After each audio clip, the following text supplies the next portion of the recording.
슬기로운 환경 생활 코너가 다가왔습니다. 네, 제가 너무 좋아하는 분이 옆에 앉아 계세요. 네.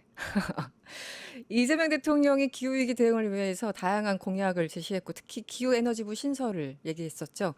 관련해서 자세한 얘기를 듣기 위해서 이분 모셨습니다. 지연영 녹색전환연구소 부소장님과 함께 합니다. 어서 오세요. 네, 반갑습니다. 네, 네, 오랜만에 뵙습니다. 오랜만입니다. 네, 예전에 네, 무슨 포럼장에서 주로 뵀었는데요. 네, 네. 아니, 지난 대선 때 어떻게 많이 바쁘셨어요? 예, 저희도 이제 그 정부의 정책 제안하고, 네. 예, 여러 가지로 또, 앞으로 이제 새 정부에서의 활동도 준비하느라 좀 음. 바빴습니다. 이 네. 녹색전환 연구소가 또 역사가 길지 않습니까? 네. 네. 너무 많이 제안해가지고 이재명 예. 캠프에서 좀 싫어하지 않던가요? 아, 워낙 이 의욕이 넘치시는 분들이 다 모인 곳이 바로 이 연구소여가지고 잠깐 그 생각을 해봤어요. 네, 저희가 30개의 정책을 제안했는데, 네. 그래서 또 상당 부분은 많이 또 받아들여지기도 하고, 네. 앞으로 더 노력해야 될 부분도 있고 그런 것 같습니다. 네. 네. 알겠습니다. 사실은 이제 기후에 관심이 있어도 조금 언어들도 어렵고 이게 어떻게 되는 건지 네. 좀 이렇게 약간 접근하기가 어려운 분야인 건 맞는 것 같아요. 그래서 일단 우리나라 기후 대응 수준을 다른 나라와 비교했을 때 일단 몇 점 정도 줄 수 있을까요? 네, 윤석열 정부 네. 끝나자마자 이 점수를 물어보니까 참 애매하네요. 네. 20점 정도로 20점? 얘기해 보겠습니다. 예, 일단 그 OECD 국가 기준으로 하면 사실 최하위권이라 더 점수가 낮을 수도 있겠습니다만, 네, OECD 기준으로 최하위권. 네. 그래서 20점. 네, 잘 줘서 20점인 것 같네요. 보니까. 맞습니다. 네, 그러면 그 평가하실 때 이제 네. OECD 기준도 있고 이제 그 변호사님이 생각하시는 것도 있을 텐데 어떤 걸 봤을 때 이렇게 낙제점인가요? 네, 크게 일단 보면. 단적으로 그 재생에너지 이제 그 발전량 비중이 우리나라가 지금 10% 정도에 머물고 있습니다. 2024년 기준으로요. 네. 그리고 그런데 이제 세계 평균 재생에너지 발전 비중은 32% 정도. 32. 예, 그래서 뭐 주요 뭐 독일 같은 이제 제조업 기반의 국가도 54%, 중국 같은 경우에 40%, 근데 일본마저도 이제 28% 정도의 비중이라 상대적으로 상당히 낮은 그 숫자를 이제 기록하고 있고요. 네네. 그리고 저희 이제 국가에서 2030년 그 온실가스 감축 목표를 세웠는데, 네. 저희가 2030년까지 4억 3천만 톤 약 이제 그 정도를 이제 줄여야 한다면, 네. 2022년 기준으로 7억 2,400만 톤 정도라서 상당히 많은 감축을 빠른 시일 내에 해야 되기 때문에 그런 부분에서도 상당히 뒤처지고 있는 것 같습니다. 사실 네. 이제 모든 기준 얘기할 때 2050년까지 얼마나 뭐 넷제로를 달성하느냐, 소위 말하는 탄소 중립, 뭐 네. 이거 달성하느냐가 일반적으로 그 기준점이 되는데 사실은 25년밖에 안 남은 거죠. 그렇습니다. 인하가 네네. 아니라 밖에죠. 그렇죠. 예. 그래서 사실은 이걸 언제 따라잡나라는 생각이 드는데 말씀하시는 거 보니까 너무 놀랍네요. 독일이야 워낙 잘하고 있는 걸 알아서 50% 네. 넘는다는 거 아는데 보통 중국이 엄청나게 막 화석 태우고 해서 전화로 문제 있는 거 아니야 했는데 어쨌든 비율로 본다면 네. 중국도 40%. 맞습니다. 네. 네. 그리고 중국은 상당히 이것을 녹색 산업화하는 것에도 많이 성공을 해가지고 GDP의 뭐 40% 정도를 작년 기준으로 이 녹색 산업을 통해서 성과를 냈다라고도 하더라고요. 그래서 산업 정책으로서도 잘 전환을 해나가고 있는 것 같습니다. 그 산업 정책이라는 게 말씀하시니까 이걸 통해서 돈을 번다라는 거죠. 쉽게 맞습니다. 얘기하면 네, 하나의 네, 어떤 네. 성장 동력으로 삼는다는 네. 것. 그냥 착하게 우리 그냥 뭐 재생에너지 변환시켰어요. 네. 이것이 아니라 그런 거죠. 네. 이재명 대통령 기후에너지 공약 다양하게 있는데요. 가장 좀 마음에 드시는 거, 가장 중요하다고 생각하시는 건 어떤 걸까요? 네, 그동안에 이제 기후에너지 공약하면은 이제 환경정책에 머무르는 그런 한계가 있었다면은 이번 정부에서는 이제 산업정책, 이제 거대 어떤 경제 패러다임의 전환의 주요한 요소로 바라보고 있다는 점이 좀 기대가 되는 부분입니다. 네. 네. 그 취임식 날이었나요? 국민께 드리는 뭐 5가지 약속 중에 성장 부분을 얘기하면서 기후 얘기를 두 번째 하시더라고요. 네. 그래서 저도 그거 굉장히 인상 깊었는데 어떻게 네. 보셨어요? 네, 저희도 좀 감개무량한 측면들이 좀 있었고요. 물론 네. 이제 성장 이외의 복지나 이제 다른 그 돌봄의 문화에서, 돌봄의 부분에서도 기후 정책이 매우 중요하다고 생각은 합니다만, 일단은 국가 기조에서 AI와 기후를 경제의 새로운 그런 기회로 보고 있는 것은 사실인 것 같습니다. 네. 그래서 이제 여러 가지 공약 조금 이따 다시 한번 좀 여쭤볼 텐데 그 중에서 또 대표적인 게 기후 에너지부 아마 상당한 공무원들이 일단 관심을 가질 것 같고요. 네. 부처 변화가 있으면 나 어디 가지 뭐 약간 이런 거 있잖아요. 네. 그리고 이 부가 신설됐을 때 어떻게 또 이제 관련된 사업하시는 분들도 있고 굉장히 민감한 이슈 같아요. 네. 생각보다. 이 기후 에너지 부를 신설하겠다고 얘기를 했는데 좀 설명을 해주세요. 이게 어떤 구상인 건지 어떻게 할 건지. 아, 네네. 이제 공약에 들어갔던 내용으로는 환경부에서 기존에 다루고 있던 기후와 산업부에서 다루고 있는 에너지를 통합해가지고 독립된 행정부처를 신설하겠다라는 네. 이제 안이었고요. 그러나 이제 이것도 아직은 조금은 열려 있는 것 같습니다. 이제 이것을 좀 환경부 쪽으로 좀 더 붙이는 방법이 될 수도 있고, 아니면 산업부 쪽으로 조금 산업 업무까지 통합하는 부분들도 좀 가능하지 않을까라고 저희는 생각하고 좀 기대하고 있습니다. 그래서 이렇게 하는 부분은 결국은 에너지와 그 환경이라는 문제가 뭔가 이게 서로 부딪히고 반목하는 그런 이슈로서 되어 왔던 항상 이렇게 그랬죠. 네, 부처가 네. 나눠져 있음으로써 이제 그런 문제들을 좀 개편하고자 정책을 좀 더 포괄적으로 수립하고 어찌됐든 같이 모여서 뭐 양보할 건 양보하고 취할 것은 취하고 이런 좀 더 그 협치의 문화를 만들고자 하는 것이 아닌가라고 생각하고 있습니다. 산자부 같은 경우는 어쨌든 기존의 어떤 산업 구조에 익숙한 그런 패러다임으로 계속 사고하게 되고 그러다 보니까 이 재생에너지나 기후 여기에 대해서는 약간 등한시하는 것 같고 또 환경은 여기서 챙기는 것 같긴 하지만 또 뭐 규제 이슈가 또 너무 많은 것 같고 맞습니다. 그러니까 여러 가지가 좀 그리고 또 부처가 서로 사이가 안 좋죠 사실은. 그렇죠. 왜 통일부 외교부 사이 안 좋듯이 뭐 이런 거잖아요. 이번에 이 기후 에너지부를 신설하면은 그동안 우려하셨던 어떤 환경 활동가로서 상당 부분 좀 풀릴 거라고 기대하시나요? 네. 이게 환경부에서 기후 문제를 다루기는 기후 이슈가 에너지나 산업, 그 기타 경제 전반에 걸쳐서 매우 밀접하게 연결이 되어 있기 때문에 네. 좀 한계가 있고요. 말씀하신 대로 아무래도 환경부의 성향은 좀 규제 부처다 보니까 네. 그런 부분에서 이것을 새로운 신성장 동력으로 육성을 하기에는 좀 그동안에 한계가 있었던 것 같습니다. 그래서 네. 알겠습니다. 그 이제 일각에서는 여전히 이 부분을 고민해야 되긴 하는데 아까 이제 산자부 말씀드리면서 어쨌든 기존 패러다임으로 생각하게 뭐 그렇게 수십 년을 살아왔고 그 기반 하에서 우리가 또 성장한 것도 맞으니까. 근데 어쨌든 모든 이 특히 제조업 강국으로서 화석 연료 기반인 건 사실이잖아요. 그래서 화석 연료를 생산하는 것부터 운송하는 것부터 사용, 저장 이 모든 게 다 천연가스나 혹은 석유의 그 딱 맞춤형으로 돼 있기 때문에 사실은 재생에너지로 바꾼다라는 거는 엄청난 인프라가 또 필요한 건데 이거 돈 많이 드는데 어떻게 하느냐 뭐 우리는 어떻게 살아야 되겠느냐 뭐 이런 얘기를 많이 하세요. 네. 그 기업계에서 당연한 목소리기도 합니다. 어떻게 보세요? 이거 해결할 수 있는 방안이 있을까요? 네, 그렇기 때문에 이 녹색 산업으로 전환하는 그런 패러다임의 변화가 주요국들에서 현재 있는 것 같습니다. 이것이 단순 민간 차원에서 해소할 수 있는 부분이 아니라고 인식하고 국가 차원에서 이제 기간 사업을 새로 만들고 인프라를 새로 짠다라고 해서 정부에서의 굉장히 좀 예측 가능하고 신뢰할 수 있는 장기간의 계획과 그리고 기금을 또 많이 투여하는 것 그리고 또 민간 기금을 조성하는 것까지 정부의 조정과 어떤 이것을 만들어내는 역할이 매우 중요한 시점인 것 같습니다. 민간 기금이라는 건 일종의 뭐 펀드를 만들어서 약간 나중에 이제 수익까지 얻을 수 있는 약간 그런 개념인 건가요?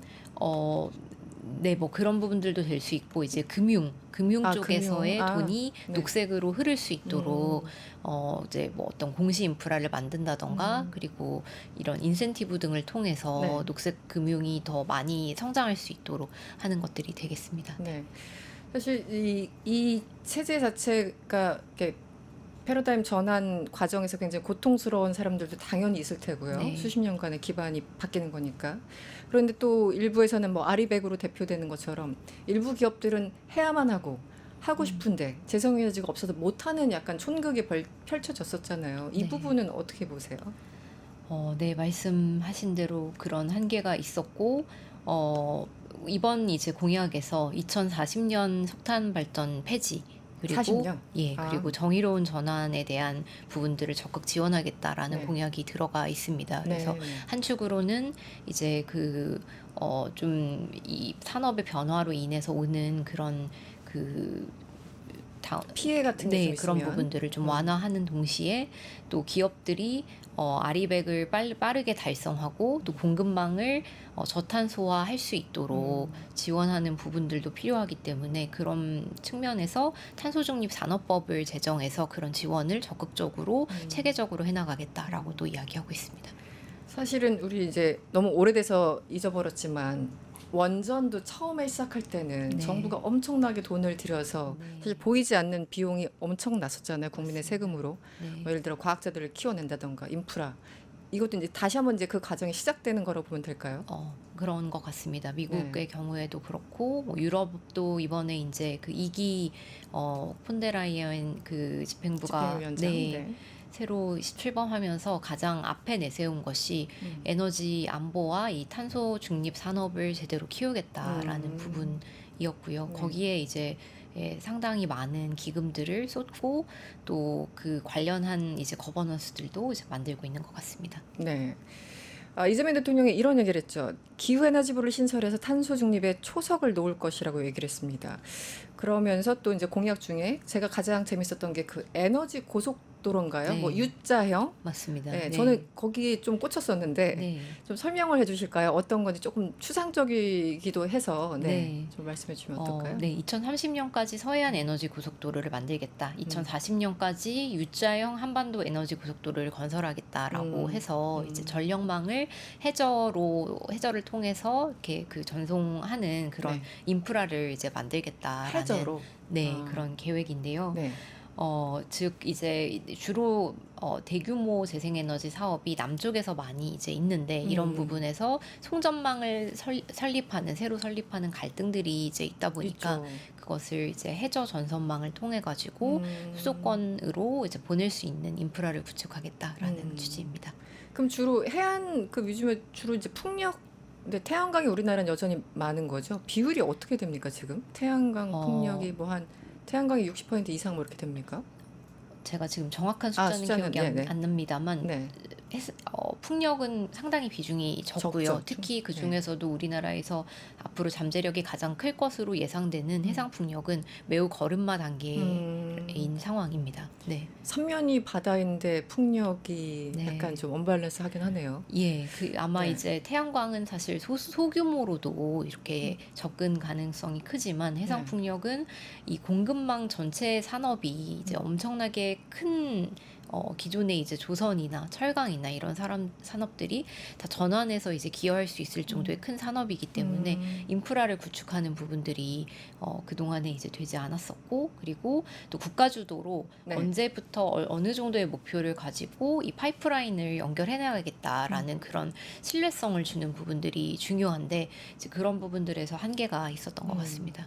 그럼 그 2040년까지 달성하겠다고 약속한 목표로 한 그 U자형 에너지 고속도로는 그럼 아무래도 풍력 쪽을 확 키운다라는 의미로 해석해도 네네. 되는 거 맞습니다. 이번 정부 공약에도 이제 네네. 해상풍력 산업을 국가 주도로 적극적으로 추진하겠다라고 이야기하고 있는데 같이 연결되는 정책으로 보입니다. 네.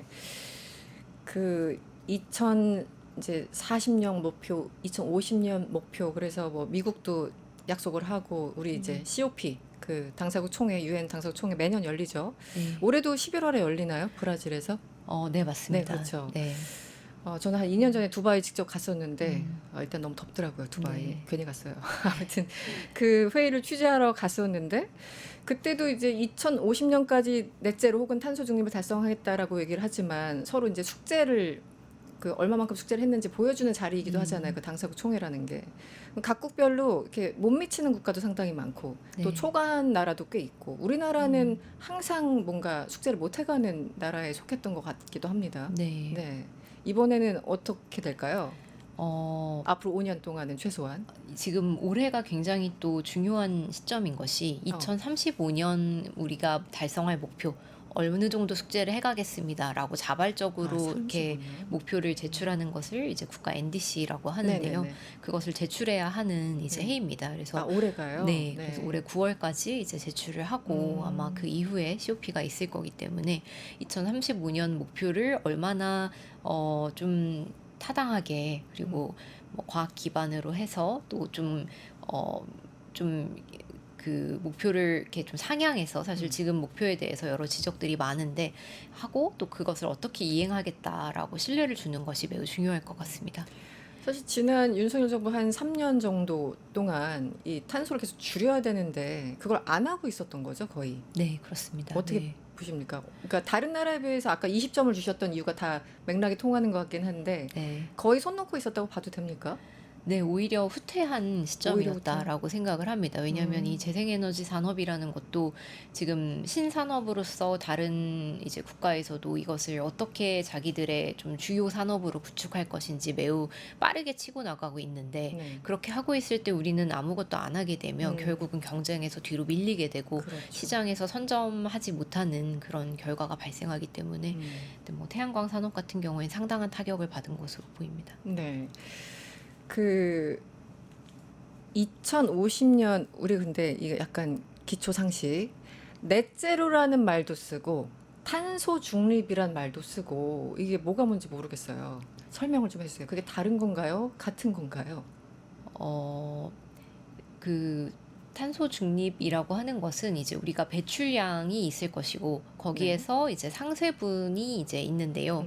그런 부분을 같이 맞춰가지고 0점으로 이제 그 맞춘다라는 그런 의미이고 내가 10톤을 일단 배출했어. 네. 근데 그만큼 없앨 거야. 그럼 플러스 마이너스 하면 0이지? 네, 네, 라는 네. 개념이 탄소 네, 중립인가요? 감축을 하기도 하고 충분히 0으로 감축을 못한 부분에 대해서는 우리가 뭐 나무를 심는다거나 아니면 CCUS 같은 기술을 통해서 이제 그 감축을 상쇄를 이제 해내는 것으로 0으로 맞추는 것을 이제 넷제로라고 하고 있습니다. 네. 넷제로를.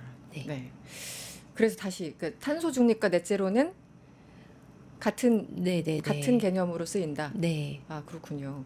아니 제가 왜 여쭤보냐면 미국이나 뭐 EU는 다 이제 뭐 넷제로를 얘기하는데 중국은 탄소 중립이라는 단어를 썼던 것 같아서 이게 뭐가 다른가? 약간 그 생각을 했어요. 그래서 그냥 쓰는 용어가 그때그때마다 다른 건지 아니면 개념이 다른 건지 그래서요. 네. 아, 네네. 아, 그렇군요. 네, 제가 지금 중국 같은 경우에는 이제 대체로 많은 국가들이 2050 탄소 중립을 목표를 세우고 있는데 2060년에 탄소 중립을 세우겠다라고 달성하겠다라고 목표를 세운 것으로 알고 있고요. 네네.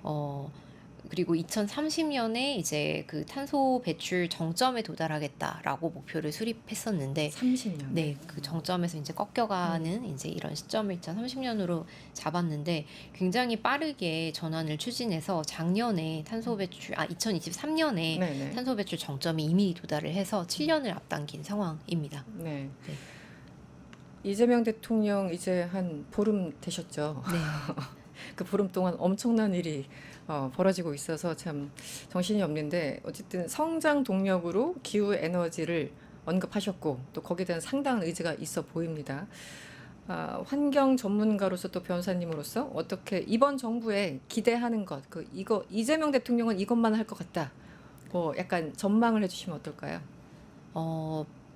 그 확실히 경제를 성장하는 동력으로서 신재생 에너지 산업과 이 탄소 중립 관련 기술과 산업을 육성해야겠다라는 의지는 분명한 것으로 보여집니다. 네, 그래서 네. 국내 이제 해상풍력이라던가 기후테크 네. 등 탄소 중립 산업들이 네. 좀 힘을 많이 받을 것으로 보여지고요. 기대하는 부분들은 그리고 에너지 기본 소득이라고 이제 전라남도에서 추진하고 있는 정책들을 좀 받아서 네. 이런 햇빛 연금 같은 것들을 좀 확대하겠다라는 부분들도 이야기하고 있어서 그 지역에서 생산되는 이제 에너지들이 지역에서 또 산업을 지역에서 유치해가지고 쓰여지기도 하고 그 지역민들에게 소득으로 돌아가기도 하는 이런 모델들이 많이 만들어질 것으로 보입니다. 그게 그 지역에서 정작 그 에너지가 나오는데 결국 다 도시 뭐 서울 이런 데를 보내고 이런 거 안 하고 거기 지역 주민들한테 혜택을 주겠다라는 개념인 건가요? 네, 맞습니다. 실제로 뭐 사업자들도 이득을 보겠지만 거기서 나온 수익의 일부는 그 지역 주민들이 참여를 통해서 지분을 받기도 하고 네네네. 또는 이제 어떤 기본소득으로서 좀 분배를 받기도 하도록 설계를 하겠다라는 공약이 들어가 있습니다. 알겠습니다. 오늘 슬기로운 환경생활 첫 시간이었고요. 지연영 녹색전환연구소 부소장님과 함께했습니다. 오늘 고맙습니다. 네, 감사합니다. 유튜브 구독하고 실시간 채팅과 댓글을 남기시면 매일매일 7,000TTCO를 드립니다. 참여 방법은 통통물 어플을 다운로드하고 회원가입과 로그인을 해주세요. 마이페이지에서 나의 회원 고유 번호를 복사해주세요. 유튜브 구독 후 실시간 채팅이나 댓글창에 고유 번호를 한 번만 입력하면 준비 끝! 지금 유튜브 채팅과 댓글 쓰기 참여하고 7,000TTCO 받아가세요.